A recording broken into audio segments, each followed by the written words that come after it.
Hello, class. My name is Justice Maragini, and this is my presentation video that I'm making.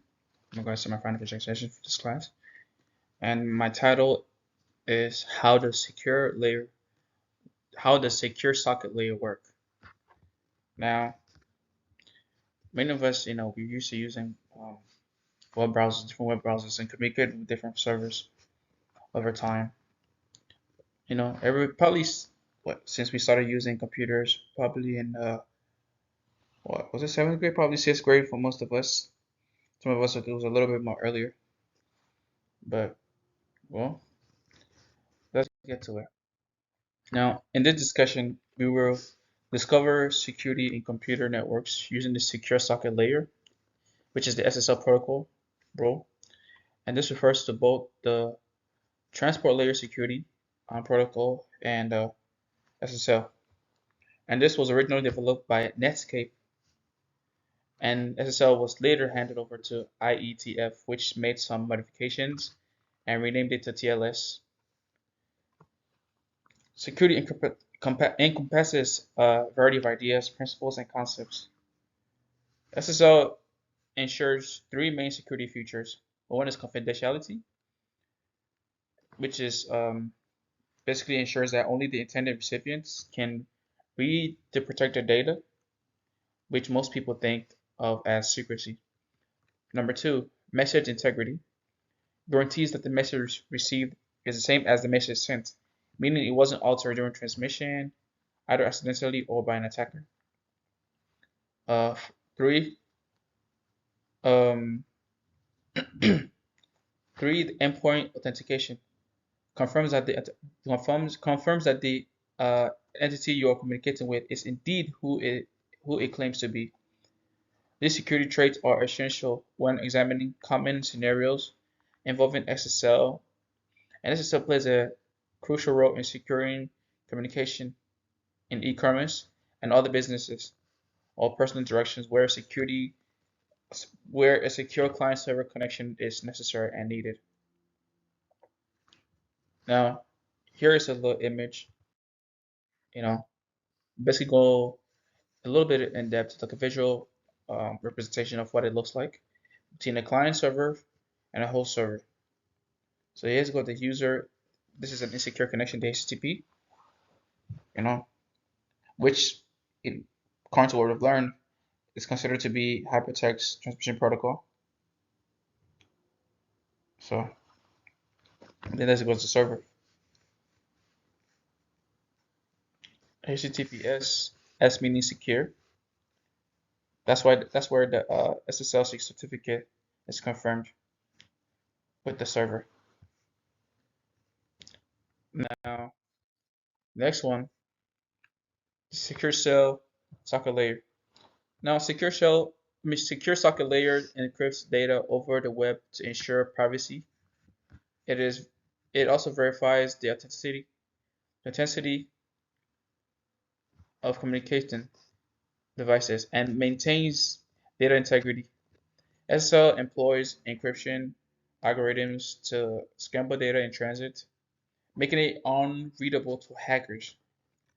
This safeguards sensitive information such as names, um, addresses, financial details. Yeah, it could be anything. Just imagine making a financial transaction online on any like e-commerce platform. So most of us shop on Amazon, Amazon.com or eBay.com, and other you know uh, business geared platforms, software platforms. Now, it is crucial to understand the necessity of securing customer data with the certificate when distributing it through the web or e-commerce platform. No organization can afford to leave valuable client data exposed on internet, which is basically true. I mean, that's why we all have a credit card, or a debit card when we go online to like shop. We're not gonna like ingest or input our valuable information or credit card number and information to like in a random website that we don't know, that we don't trust. Yeah. So no organization can afford to leave their valuable client data exposed on the internet. No.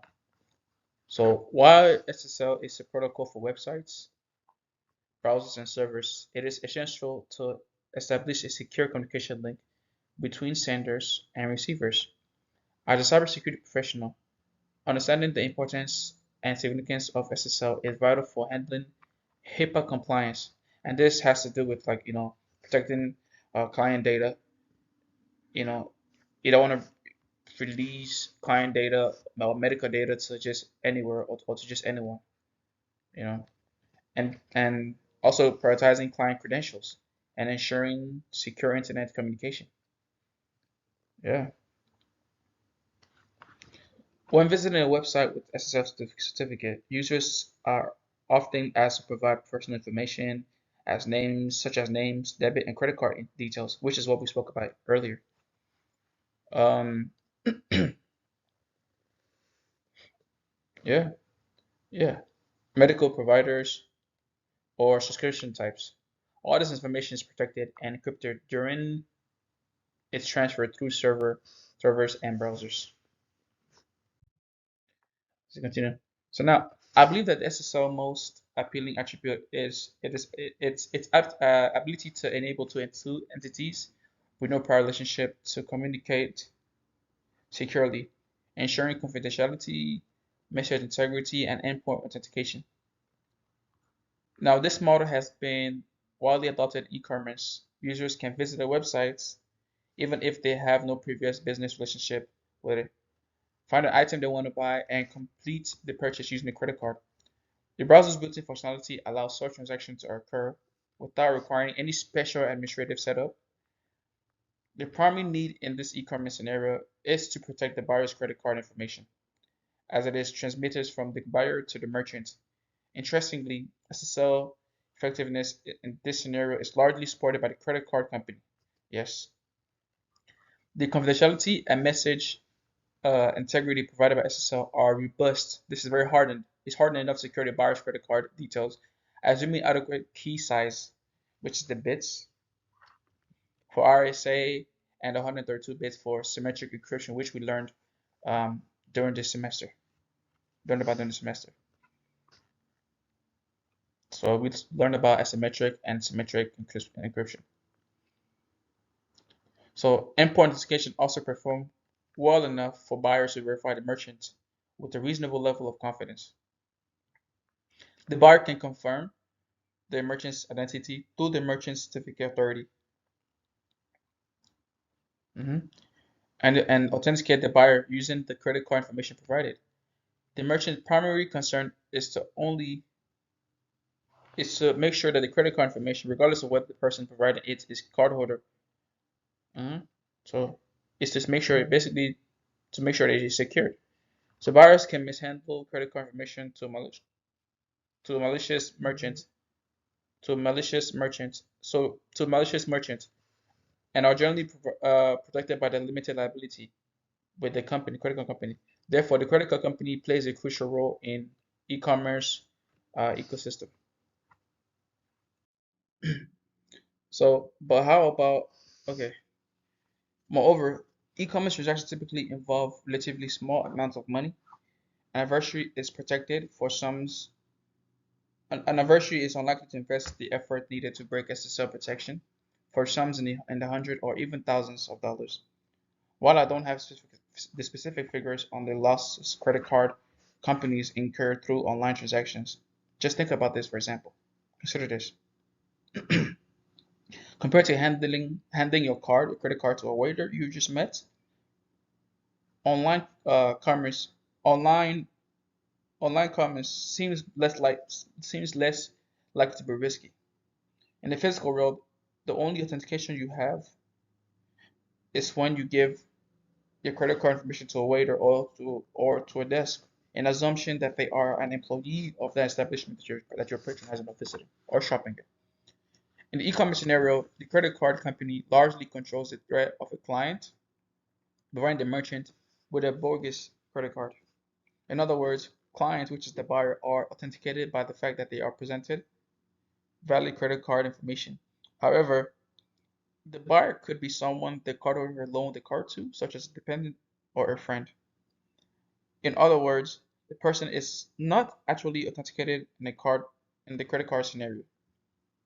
Now let's talk about the client's authentication. But how about scenarios in which transactions server side really does need to know the exact identity of the person at the transaction's client side? An obvious example is the exchange of medical information, or how about exchanging like you know complete confidential information. Such scenario, such scenario will basically bring about legal obligations. So I mean, let's think then down because of the risk and damage. The risk is higher. Sharing medical information to corporate information could easily lead to large dollars, millions of dollars in liability or loss of business. Yeah, so there needs to be more like care taken in this sort of scenario.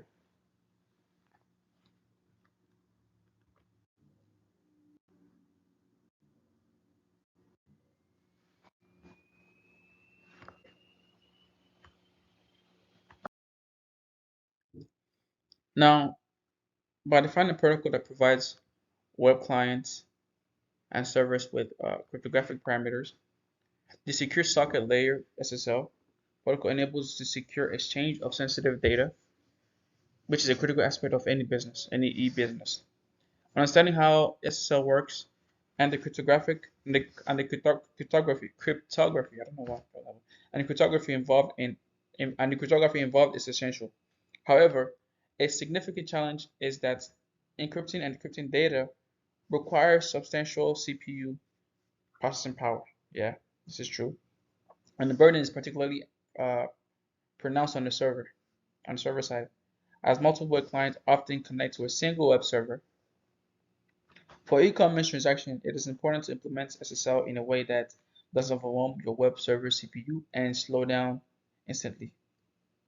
Initially, web servers supporting SSL relied solely on software, but SSL adapter cards soon became available to offload the server CPU load and improve performance, which is very important. Mhm. Nowadays, content switches with SSL accelerators can encrypt and decrypt data at the network edge, eliminating the need for web server CPUs to handle any SSL related calculations.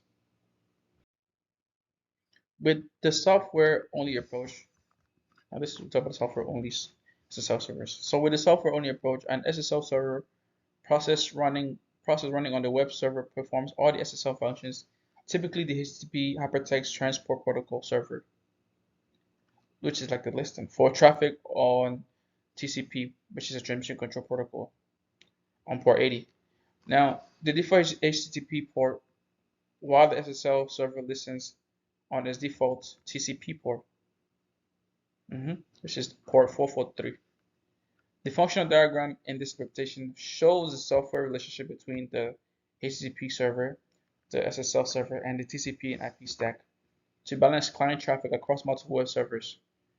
This is just to make sure there's no slowdown while messages is being sent from the client to the host server. A website must have a content switch at the edge of its network. This content switch, while serving as a front end to the server farm, views SSL traffic as application layer traffic and relays both plain text and SSL encrypted traffic between the client and the server. Although the user can change and configure the content switch to balance client traffic based on the destination port, the switch inherently makes no distinction between traffics because the server themselves and the SSL functions. The content switch, the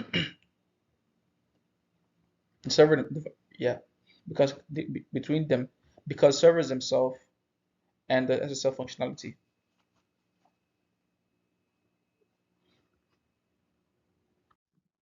So, as with the software only SSL solution, the content switch balances both plain text and SSL encrypted traffic between clients and servers. The only difference is that the web servers can offload some SSL traffic to the adapter card. Although web although web server software still handles some SSL processing, an SSL adapter card SSL solution provides several advantages, which is more transaction per web server because each I believe each SSL transaction consumes less CPU loads. The CPU can support a greater and total number greater the CPU can support a greater and a greater total number of transactions, shorter responses time delays, and if the number of SSL transactions remain constant, the reduction in CPU load translates into a briefer delay for each individual client. Now, and also another advantage is to you as a as a client server you have as a client as a client and host server there's an increased security between both transactions. With the software only SSL server solution, relatively secure devices, relatively insecure devices such as hard drive must store the server private key. With SSL adapter cards, you can place the keys in write-only flash devices located on the cards themselves, making unauthorized access more difficult. So essentially, that's how SSL works. And thank you for your time. I really enjoyed this. So thank you for your time, class. I really enjoyed this presentation, this class, and I wish everyone a good presentation and good rest of the semester. This is my my sources, my references. Thank you.